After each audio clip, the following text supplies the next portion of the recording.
अस्सलाम वालेकुम स्टूडेंट्स हमारे पास टॉपिक है रिप्रेजेंटेशन ऑफ डाटा, जिसमें हमने फ्रीक्वेंसी डिस्ट्रीब्यूशन सीखा और उसके बाद हमने बार चार्ट्स भी सीखा। अब हमारे पास आज का टॉपिक है लाइन चार्ट्स। इसकी हम चार टाइप्स जो है इस लेक्चर में कवर करेंगे: histogram, frequency polygon, frequency curve and cumulative frequency polygon, जिसको आप ओजाइव भी कहते हैं। फर्स्ट ऑफ ऑल हिस्टोग्राम के बारे में कहा जाता है कि जो आप लोगों ने फ्रीक्वेंसी डिस्ट्रीब्यूशन टेबल बनाया होता है ना स्टूडेंट्स, जो कि हम प्रीवियस लेक्चर्स में सीख चुके हैं, उसमें आपने फ्रीक्वेंसी डिस्ट्रीब्यूशन टेबल में आपने क्लास बाउंड्रीज भी फाइंड आउट करनी है, ठीक है। और उनको आप लोगों ने एक्स एक्सिस के अलाउंग रखना है, क्लास बाउंड्रीज एक्स एक्सिस पे और जो फ्रीक्वेंसीज हैं वो वाई एक्सिस पे होंगी, तो आप हिस्टोग्राम बनाएंगे। अब हिस्टोग्राम में होता क्या है, इसमें होता है rectangles are completed with class intervals as the width and heights proportional to the frequency, यानी कि फ्रीक्वेंसी के अकॉर्डिंग उनकी चौड़ाई होती है और लंबाई होती है। The rectangles are adjacent to each other, यानी कि वो एक दूसरे से जुड़ी होती हैं। And there is no gap between the rectangle, जैसा कि हमारे पास बार चार्ट्स में होता था ना कि एक बार हमने यहाँ पे बनाया, दूसरा बार हमने यहाँ पे बना दिया, तीसरा बार हमने यहाँ पे बना दिया, तो उनमें गैप था। जबकि हमारे पास हिस्टोग्राम में कोई गैप नहीं होगा, इस वहाँ पर रेक्टेंगल जो है वो आपस में जुड़ी हुई होंगी, ठीक है। नेक्स्ट टॉपिक है frequency polygon and frequency curve. कहते हैं if the mid points at the top of each rectangle in histogram में हमारे पास जितनी भी रेक्टेंगल्स होंगी उनके टॉप पे जो मिड पॉइंट्स होंगे स्टूडेंट्स, उनको हम स्ट्रेट लाइन से आपस में मिला देंगे तो फ्रीक्वेंसी पॉलीगॉन बन जाएगी। अब पॉलीगॉन का लफ्ज़ में आते ही हमें ये पता है कि ये एक बंद शक्ल होती है, क्लोज फिगर होती है, मैनी साइडेड, ठीक है। तो उसके लिए हम क्या करेंगे, दोनों साइड्स पे एक्स्ट्रा क्लासेस ऐड कर देंगे। एक्स्ट्रा क्लासेस ऐड करने के बाद हम क्या करेंगे, इस फ्रीक्वेंसी पॉलीगॉन को उनसे मिला देंगे तो हमारे पास ये एक बंद शक्ल बन जाती है। उसके बाद हमारे पास फ्रीक्वेंसी कर्व। फ्रीक्वेंसी पॉलीगॉन में हम लोगों ने स्ट्रेट लाइन से मिलाया। इसमें वो कहता है कि points are not joint together by straight lines.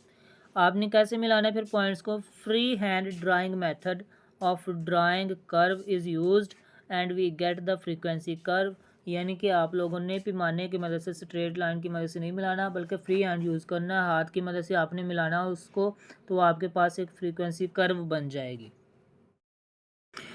We can draw frequency curve on frequency polygon और we can draw curve on separate sheet of paper, यानी कि हम जो कर्व्स हैं वो फ्रीक्वेंसी पॉलीगॉन पे भी ड्रा कर सकते हैं और ये जो कर्व है वो हम अलहदा चार्ट पे भी ड्रा कर सकते हैं।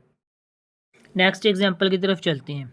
यहाँ पर हमें क्लासेस गिवन है, यहाँ पर हमें फ्रीक्वेंसीज गिवन है और हमसे कहा गया कि आप लोग हिस्टोग्राम ड्रा करें, फ्रीक्वेंसी पॉलीगॉन ड्रा करें और फ्रीक्वेंसी कर्व ड्रा करें। तो हिस्टोग्राम के लिए आप लोगों को क्लास बाउंड्रीज चाहिए, फ्रीक्वेंसी के पॉलीगॉन के लिए आप लोगों को मिड पॉइंट्स चाहिए।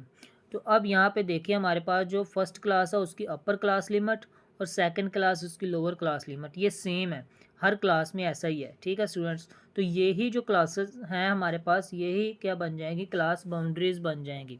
अब इनके अगर आप लोग फ्रीक्वेंसी पॉलीगॉन के लिए मिड पॉइंट्स निकालना चाहें तो वो 3 और 5 का मिड पॉइंट आ जाएगा 4, इस तरफ 5 और 7 का मिड पॉइंट है 6, 8, 10 और 12, तो ये हमारे पास मिड पॉइंट्स हैं।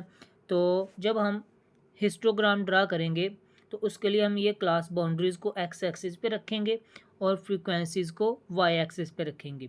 अगर हम उसी हिस्टोग्राम पे फ्रीक्वेंसी पॉलीगॉन ड्रा करना चाहते हैं तो उसके अकॉर्डिंग हम वहाँ पे मिड पॉइंट लगाएंगे हिस्टोग्राम के रेक्टेंगल के टॉप पे। अगर आप अलग से फाइंड करना चाहते हैं, यानी कि हिस्टोग्राम आपने अलग बना दिया और फ्रीक्वेंसी पॉलीगॉन आप अलग बनाना चाहते हैं, तो उसके लिए आपको ये वाले मिड पॉइंट्स जो हैं वो एक्स एक्सिस पे रखने पड़ेंगे और ये जो फ्रीक्वेंसीज़ हैं वो वाई एक्सिस पे रखना पड़ेंगी, ठीक है। तो फिर आप लोग उससे बना सकते हैं, फ्रीक्वेंसी पॉलीगॉन अलग से बना सकते हैं। ये स्टूडेंट्स हमारे पास गिवन डाटा का हिस्टोग्राम है। यहाँ पर जो ब्लू कलर है वो 3 to 5 वाली क्लास को रिप्रेजेंट कर रहा है। यहाँ पे 3 है, यहाँ पे 5 है, यहाँ पे 7 है, यहाँ पे 9 है, यहाँ पे 11 और यहाँ पे 13 है लास्ट पे। तो ये हम इन चीज़ों को शो कर रहे हैं, ठीक है। तो आप लोग चेक कर सकते हैं कि 3 to 5 जो क्लास थी उसकी हमारे पास फ्रीक्वेंसी बन रही थी 8, ठीक है स्टूडेंट्स। तो यहाँ से भी आप लोग देख सकते हैं कि ये 5 से अबव जा रही है। इसी तरह से ये जो 5 to 7 क्लास है हमारे पास ऑरेंज वाली, इसकी फ्रीक्वेंसी थी हमारे पास 25।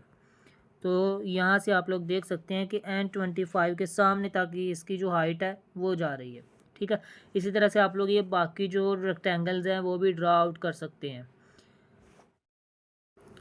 इसके अलावा अगर आप इसी हिस्टोग्राम के ऊपर ही फ्रीक्वेंसी पॉलीगॉन ड्रा करना चाहते हैं तो आप लोग पैमाने की मदद से या वैसे किसी और टूल की मदद से आप लोग यहाँ पे मिड पॉइंट्स लगाएं। ठीक है, रेक्टेंगल्स के टॉप पे मिड पॉइंट्स लगाएं और उन मिड पॉइंट्स को आप स्ट्रेट लाइंस की मदद से मिला दें। फिर लेफ़्ट साइड पे एक और क्लास ऐड करना पड़ेगी आपको, क्लास बाउंड्री, और राइट साइड पे भी एक और क्लास बाउंड्री आपको ऐड करना पड़ेगी। फिर इस कर्व को आप लोग उन क्लास बाउंड्री से मिला देंगे तो आपके पास एक फ्रीक्वेंसी पॉलीगॉन बन जाएगी। बट अगर आप लोग फ्रीक्वेंसी पॉलीगॉन अलग से बनाना चाहते हैं तो आप लोगों को मिड पॉइंट्स एक्स एक्सिस पे ड्रा करना पड़ेंगे। ये देखें जी, हमारे पास फ्रीक्वेंसी पॉलीगॉन है। हमारे पास जो स्टूडेंट्स फर्स्ट क्लास थी 3 to 5, उसका जो मिड पॉइंट आया था वो 4 था। ठीक है, इसी तरह 5 to 7 जो सेकंड वाली क्लास थी उसका मिड पॉइंट 6 था। तो ये हमने मिड पॉइंट्स को एक्स एक्सिस पे डिनोट कर दिया। इसके अकॉर्डिंग हमने फ्रीक्वेंसी को वाई एक्सिस पे डिनोट कर दिया। अब 4 मिड पॉइंट था और उस वाली क्लास की जो फ्रीक्वेंसी थी वो 8 थी, तो 8 के सामने तकरीबन हमने ये पॉइंट लगा दिया। ठीक है, उसके बाद 6 की फ्रीक्वेंसी 25 थी। इसी तरह से ये बाकी क्लासेस की भी फ्रीक्वेंसीज़ हैं। ठीक है, तो स्टूडेंट्स ये जो ब्लू वाली हमारे पास लाइन है ये हमने मिड पॉइंट्स के अकॉर्डिंग डॉट्स लगाए और उनको आपस में मिला दिया। उसके बाद हमने ये जो इजाफी रेड वाली लाइन है वो हमने मिला दिया इसको एक्स एक्सिस के साथ। तो ये हमारे पास बन जाएगी क्लोज्ड फिगर है, मैनी साइडेड क्लोज्ड फिगर है। तो ये फ्रीक्वेंसी पॉलीगॉन है। ये तो हमने स्ट्रेट लाइन की मदद से मिलाया स्टूडेंट। अगर आप इसी मिड पॉइंट्स और फ्रीक्वेंसी वाले ग्राफ को फ्री हैंड से मिला दें तो वो आपके पास क्या बन जाएगी, फ्रीक्वेंसी कर्व बन जाएगी कुछ इस तरह से। यहाँ पे आप लोग देख सकते हैं 4 जो हमारे पास मिड पॉइंट था उसके सामने ये 8 वाली फ्रीक्वेंसी से मिलाया हमने, और 6 मिड पॉइंट के सामने 25 है, 8 मिड पॉइंट के सामने 45 है, मिड पॉइंट 10 के सामने 18 फ्रीक्वेंसी थी और मिड पॉइंट 12 के सामने फ्रीक्वेंसी 4 थी।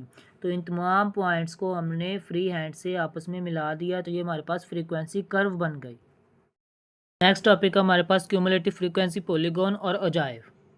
इसके दो नाम है students. Ogive is the curve obtained when cumulative frequencies of distribution are graphed against upper class boundaries. यानी कि यहाँ से हमारे पास दो चीज़ें हमें फाइंड करना पड़ेंगी, एक तो क्यूमुलेटिव फ्रीक्वेंसी फाइंड करना पड़ेगी, दूसरा अपर क्लास बाउंड्रीज लिखना पड़ेंगी। यानी कि क्लास बाउंड्रीज आप लोग फाइंड करेंगे, उनमें से जो अपर क्लास बाउंड्रीज होंगी उनके अकॉर्डिंग आप लोग फ्रीक्वेंसी को ड्रा करेंगे। The curve is also known as cumulative frequency polygon. अब इसको कंस्ट्रक्ट कैसे किया जाए, आपको पहले तो क्यूमुलेटिव फ्रीक्वेंसी निकालना पड़ेगी, फिर आपको क्लास इंटरवल लगाना पड़ेगा जी एक्स एक्सिस के अराउंड, और फिर आप लोगों को plot cumulative frequency against upper class limits, फिर उनको आपस में पॉइंट्स को मिला दें तो हमारे पास एक स्मूथ कर्व बन जाएगी। एग्जांपल की तरफ चलते हैं, ये प्रीवियस एग्जांपल ही है, उसमें देखें कि क्लासेस जो गिवन है वही हमारे पास क्लास बाउंड्रीज हैं, फ्रीक्वेंसीज भी वही गिवन है। हमें first frequency as it is लिख दी, सेकंड लिखनी है तो मुझे 25 और 8 को ऐड करना पड़ेगा, थर्ड लिखनी है तो 25, 8 और 45 को ऐड करना पड़ेगा, फोर्थ लिखनी है तो 18, 45, 25 और 8 को ऐड करना पड़ेगा, लास्ट वाली लिखनी है तो इन तमाम को ऐड करना पड़ेगा। तो इस तरह से मेरी क्यूमुलेटिव फ्रीक्वेंसीज आ जाएंगी।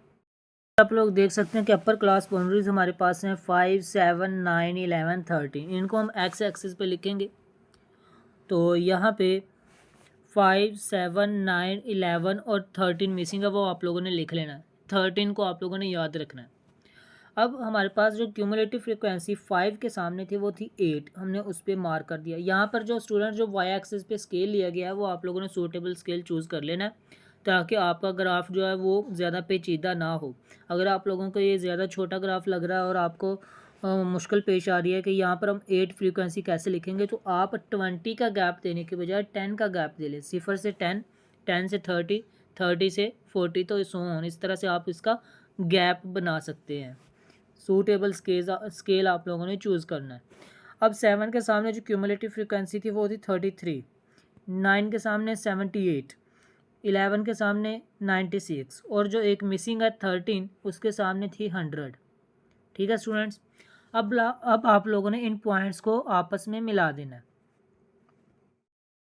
अब चूंकि आप लोगों ने इन पॉइंट्स को आपस में मिला दिया है तो जिस तरह से आप लोगों ने फ्रीक्वेंसी पॉलीगॉन में किया था कि लेफ़्ट साइड पे भी एक क्लास लिमिट ऐड कर दी थी ज़ीरो फ्रीक्वेंसी की, और राइट साइड पे भी एक क्लास बाउंड्री ऐड कर दी थी ज़ीरो फ्रीक्वेंसी की, लेकिन इसमें आपने सिर्फ लेफ़्ट साइड पे ज़ीरो फ्रीक्वेंसी की एक क्लास बाउंड्री ऐड करनी है और उससे इसे मिला देना, और राइट साइड पे आप लोगों ने एक स्ट्रेट लाइन ड्रा करके उसको एक्स एक्सेस से मिला देना है, तो ये आपके पास ओजाइव बन जाएगी। ठीक है, लेकिन यहाँ पे याद रखिएगा कि मैंने स्टार्ट में भी कहा था, यहाँ पे एक अपर क्लास बाउंड्री जो है वो मिसिंग है 13 वाली, तो आप लोगों ने वो भी लाजमी ड्रा करनी है। जब आप वो ड्रा करेंगे उसकी जो हमारे पास क्यूमुलेटिव फ्रीक्वेंसी बनेगी वो 100 बन जाएगी। ये कर्व यहाँ तक जाएगी और यहाँ से आप लोग स्ट्रेट लाइन को ड्रा करेंगे तो इस तरह की कोई कर्व बन जाएगी आपके पास। इसको हम क्यूमुलेटिव फ्रीक्वेंसी पॉलीगॉन कहते हैं या ओजाइव कहते हैं। स्टूडेंट्स, ये था आज का लेक्चर। अगर इस लेक्चर में आप लोगों को कोई क्वेश्चन है तो आप लोग कमेंट सेक्शन में पूछ सकते हैं। नेक्स्ट लेक्चर तक के लिए इजाज़त दीजिए। अल्लाह हाफिज़।